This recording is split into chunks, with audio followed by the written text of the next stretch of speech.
good morning. I'm Urvi from Desi Girl magazine, and today we are going to interview Dr. Priya.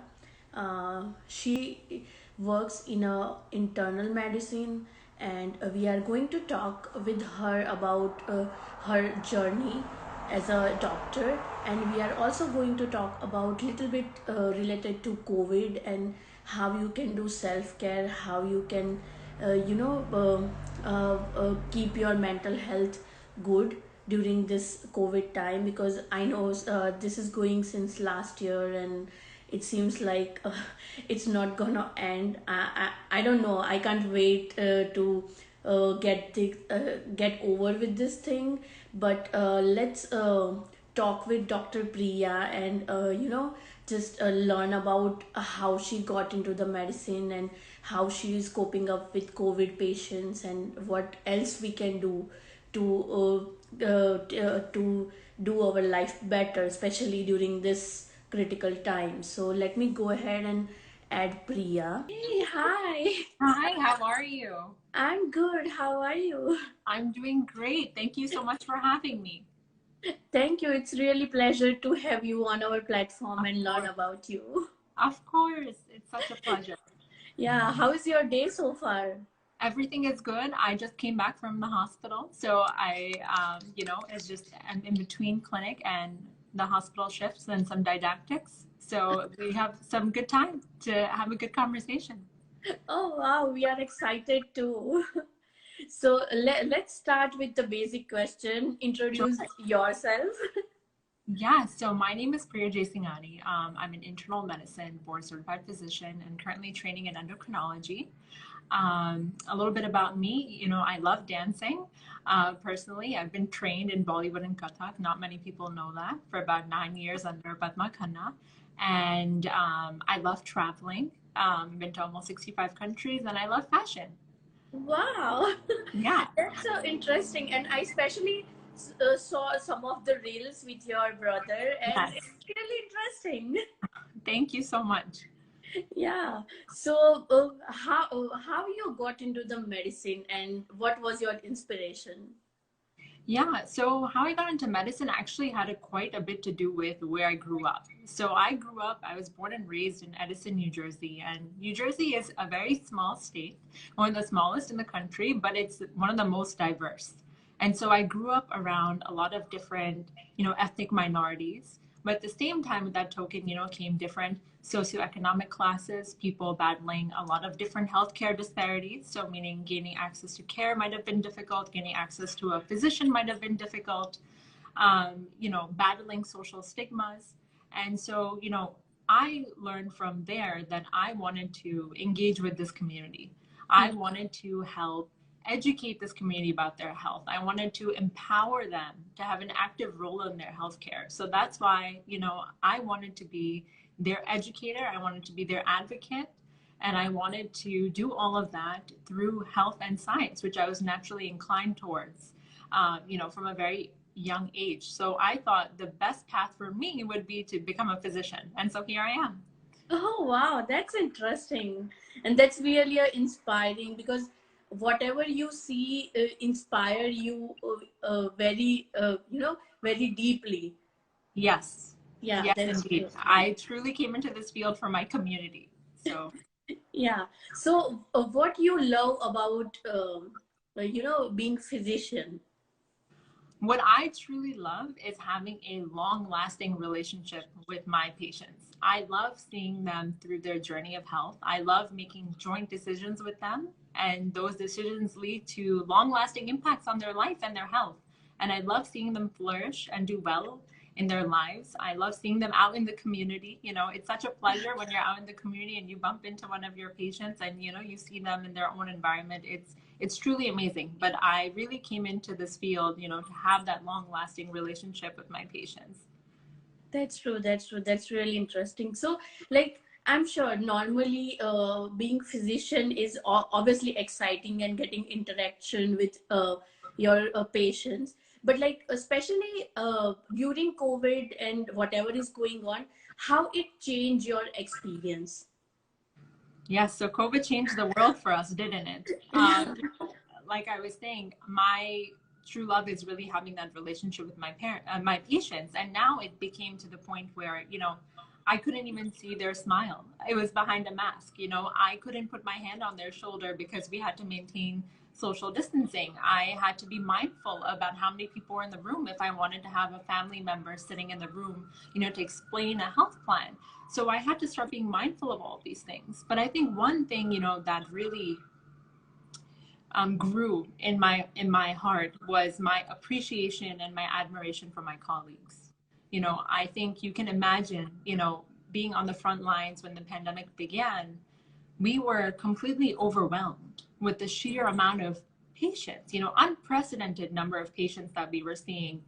And, that led to us being in a situation with a lot of unknowns. It's like going into a battle without any plan, without an army without arsenal. We were unprepared. We didn't have the knowledge that we have today. We didn't have the advances that we had today with the vaccine. And so, we were flying through a lot of unknowns, and that really created a lot of chaos, and it created a lot of emotional turmoil, I think, for all of us. There was a lot of fear. There was fear for our patients. There was fear for ourselves. There was fear for our colleagues, for our families, for the community. And, I have to say, my colleagues really, the way we supported each other through that phase, I think, the way they worked selflessly and tirelessly, just to take care of people who were affected. I think that's something that really changed for me, the relationships that I built them. Obviously, your family and friends, they always care and ask about you, and they try to support you. And the community also, my appreciation to them, I will always be grateful the way they donated, resources when we didn't have them, PPE and even medical equipment. But I would say, through these adversities, I feel like you always tend to realize your true purpose, and somehow your strengths come out. And I think, along with the closeness that I formed with my colleagues, I think one thing that really got highlighted again for me in my medical career was my true purpose. And that was, to uphold my oath to society, even in the face of so many unknowns, so many things that we didn't know about COVID, and so some days were very dark. I know on my darkest days, I have a letter from Priyanka Chopra actually, and I used to read one line to myself on my darkest days before I went to work, and it said, don't ever lose your spirit to evoke change. And, I used to read that, and I used to hold it very close to my heart because, like I said, with so many unknowns and so much fear, we were kind of going through a different phase in medicine. And that was really navigating the unknown while trying to save as many people as possible. And I think what I learned from that is that, if you're steadfast and sincere in your work, and, you're adaptable, with emerging data, research, and knowledge, then, you can uphold your oath, while being resilient, in the face of these adversities. So yeah, I guess from one DC girl to another, if Priyanka ever hears this, I would say thank you to her for being a ray of hope in my darkest days. And I think, I really just, I have to give a shout out to my colleagues and to the community and my family for being such a great support system through these tough times. Yeah, actually support is really important, especially when there are troubles and we are in difficult time, and it's not just one person, right? Yes. It's whole community. And I still remember last year was it feels like, cases are coming in every day, and like sometimes we are out of resources because this was not a prediction. Yes. Right. So Yes. like what do you think, because none of the country was ready, right, for COVID, because we never thought this thing is gonna happen. So Yeah. yeah. We were unprepared, right? Even when it came to the knowledge, the world didn't know about, Yeah. this virus. And we were unprepared in terms of the resources that we had when it came to, PPE or medical equipment, because there was so much volume. But we were, I think, also short staffed, and so many of our colleagues, in fact, when I talk about sacrifices, even sacrificing their own health, many of my colleagues, they actually ended up getting COVID while serving on the front lines. So it was, I think, like I said, it's a very humbling time for people in medicine. I think it really taught us, a lot about um, being there for each other, and also working, in real time against, the things that we used to read in textbooks, like, clinical trials happen from phase 1 to 5 and advances. And we saw all of this unfold in front of our eyes, really. We had to be adaptable. We had to change with the times and the research and the science and the discoveries. And, treatments changed, and, just seeing all the public health measures. And I think, it's just truly been a humbling experience to be serving on the front lines. Yeah, that's true. That's true. So, like, as you know, the other side of the COVID, right? What kind of suggestion you have for the self care? Because it's not just a COVID, but a lot of people experience the mental depression and anxiety, right? Even though they didn't had a COVID, but maybe their family members or their friends had COVID and they lost them, and it's really a trouble time for them. So what suggestion you have to keep up with the mental health? Yeah, so you brought up a very important topic, which is overall well-being. And with social distancing and isolating and quarantining, I think this pandemic has taught us that health is really wealth, and that encompasses your mental and physical well-being. So I think, for people who are at home, who are isolated, I think it's very important, that you have a routine. You sleep well, an adequate amount, you eat a well balanced diet, you make sure you stay hydrated, but also to make sure that you're giving yourself enough time to acknowledge your feelings, acknowledge what you're feeling, to have a social connection with someone, whether that's even virtually, but also to seek help. I think it's very important to acknowledge your needs. And if you need to speak to someone, whether that's a professional, a therapist, a healthcare provider, a psychiatrist, whoever it is, I think, it's important to reach out. I think it's important to be there for your friends and family and, address these concerns and say, how are you feeling today? Is there anything we can do for you? I think just starting off with a simple question like that can open up a lot of conversation and a lot of room for discussion. I think acknowledging that, these are very pressing times, and kind of opening up that dialogue is very important. Other than that, I think, obviously getting fresh air, getting sunlight, getting exercise, all of those things I would definitely recommend. Yeah, that's really nice. Thank you for the suggestions. Of course. And I also know that you were featured in Indian newspaper, right, for helping with the COVID. So can you tell us about that? Yeah, so actually, as I mentioned, I serve and I'm continuing to serve on the front lines here, first in internal medicine and then in endocrinology.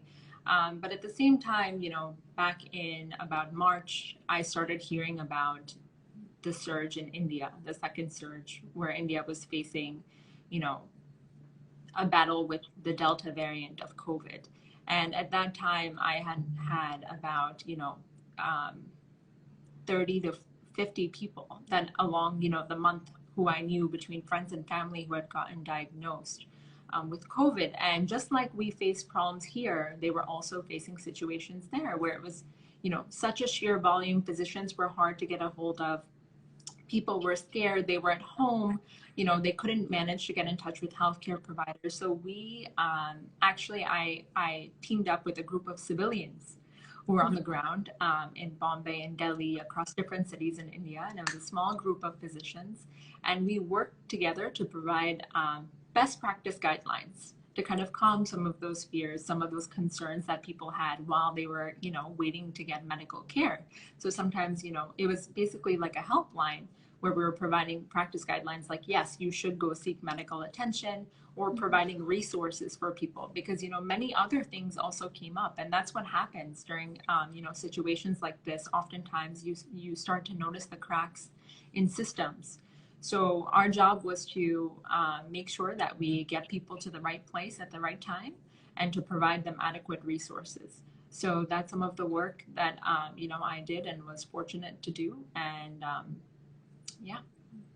Wow, that's really good, because even though we are living far, you are trying to help people who are there in the trouble. It's really impressive. Yes, it's my home. India's my home. I mean, no doubt I was born here, but I'm an Indian American and I'm very proud of my Desi side. And like I said, my family and friends were affected. And just like how you were saying, even here, I came across many people who had family and friends in India who were being affected. And even though there's a physical distance, the emotional distance is not there. You still Yeah. feel, that same fear, panic, concern. And so I felt the same. And I said, this is, an opportunity for me to serve my community. And so I did. Yeah, that's really sweet of you. Thank So, you. as you mentioned, right, Delta variant. So, uh, like, I don't know the medical terms, but what is the basic difference between the COVID, which started last year, and the Delta variant? If you can just give a glance. Yeah, so without going into too much detail, just in very basic layman's terms. So as we start off with the initial COVID-19, variant that come out. Through time, there have been small changes and mutations that have basically brought out different variants. So you've probably heard of other variants like Lambda, Delta, you know, and initially they were called by different names. They were called by either UK variant, the Brazilian variant, the South African variant, and then they were given different names accordingly because we wanted to give them more scientific names that didn't really have to do with from where they emerged. So that's what you're basically hearing about is how this virus has progressed and evolved through time through different mutations.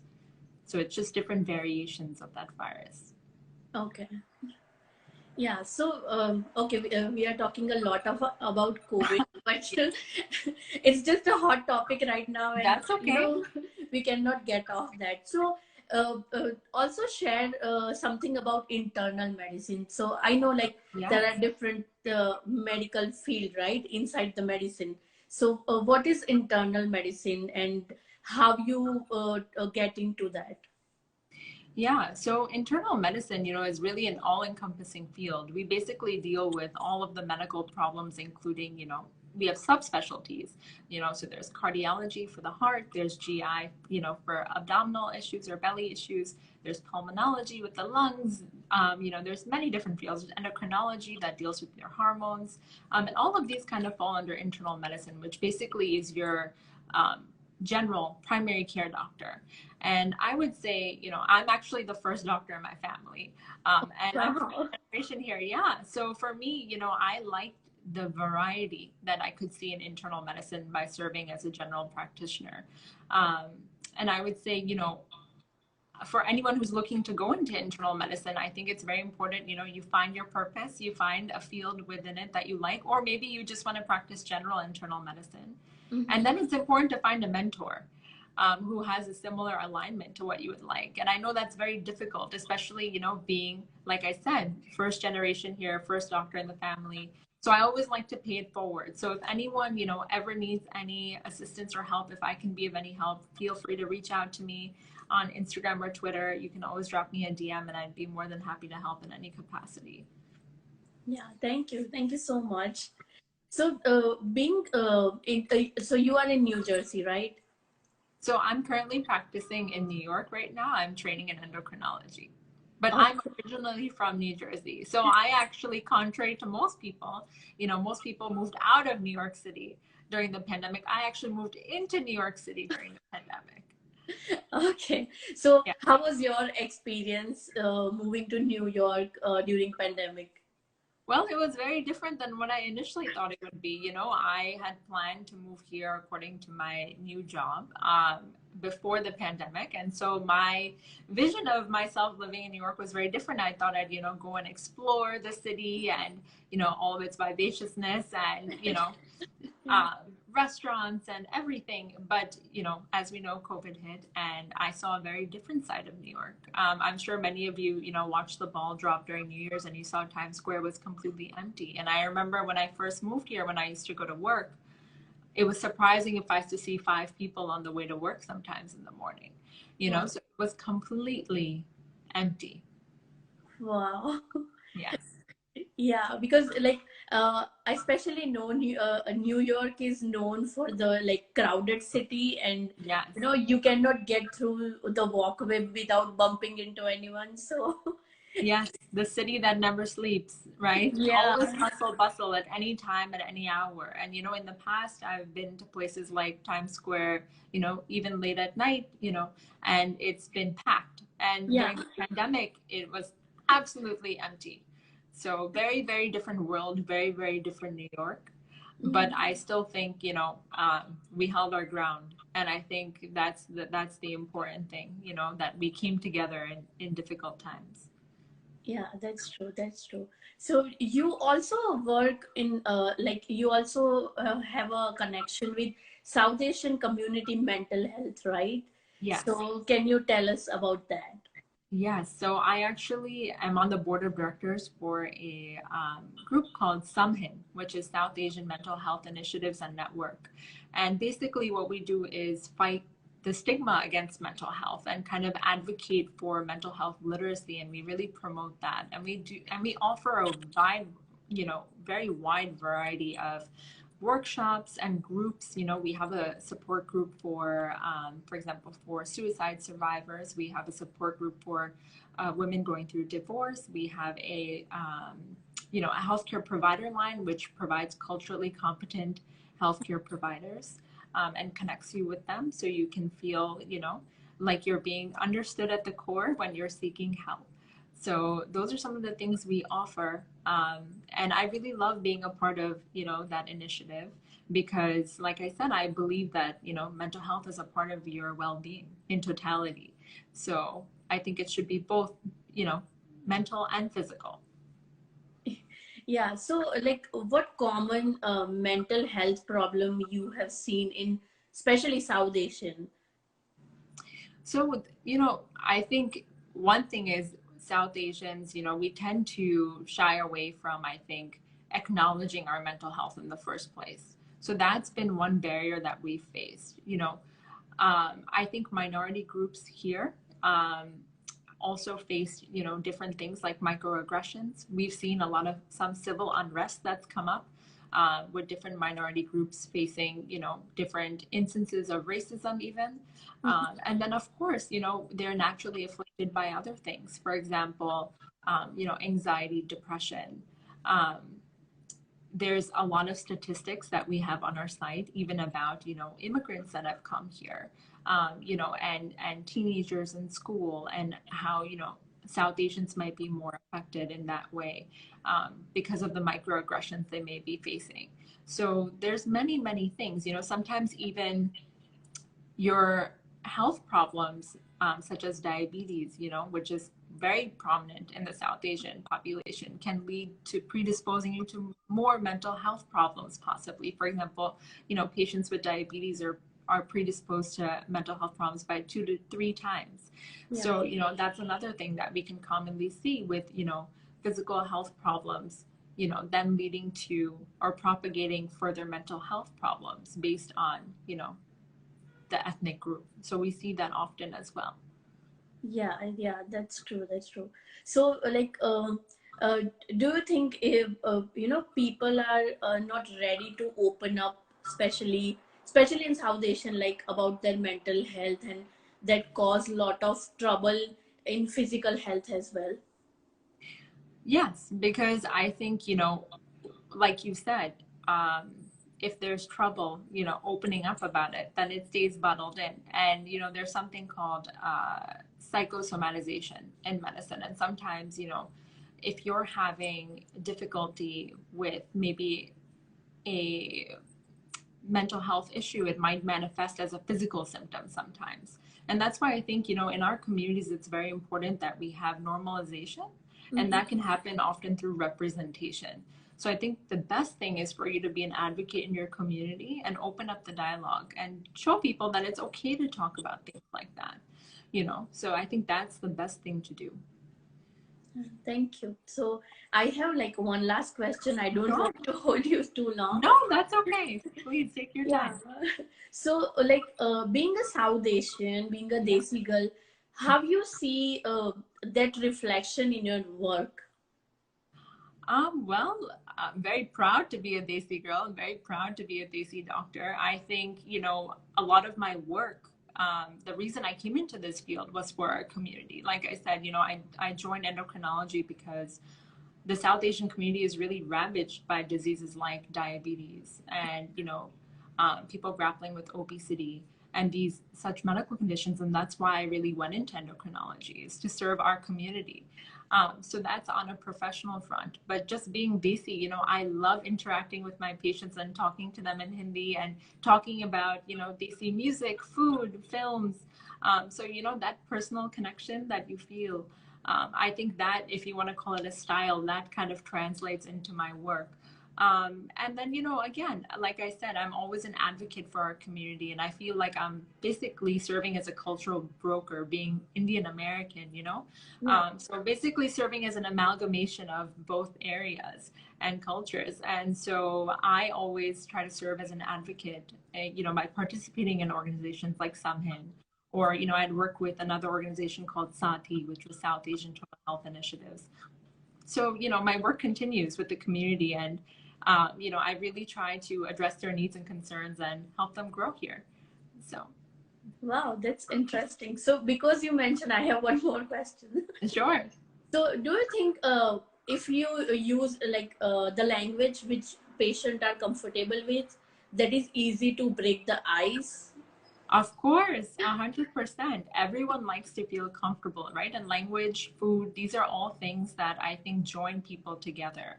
And so if, my patients feel comfortable speaking in their own language, I'm more than happy to do that. In fact, I sometimes, go ahead and jump the gun. And, if I have an elderly patient, Gujarati speaking, I'll address them as ba, or, nani or dadi, or, auntie, uncle, and they feel much more comfortable, and I think that is very important when it comes to providing someone with clinical care and serving as their doctor. You want them to feel comfortable. You want to have a well-established relationship. You want there to be transparency, right? They should feel Yeah. free and comfortable to be able to mention anything to you. And I think that's very, very important, because we tend to see our patients, we're privileged really to see our patients at their worst and at their best and at every stage in between. So they need to feel comfortable enough to be able to open up and have that dialogue with me. So if it's such a simple thing as, speaking their language, Yeah, I am more than open to that. yeah, thank you. Thank you so much. Thank you so much for giving us a time and all the knowledge you give, especially Of related to COVID. Yes, of course. No, it's my absolute pleasure, and I'm looking forward to more sessions in the future. But thank you so much for having me. Thank you. Thank you so much and have a wonderful day. You too. Bye bye. Bye.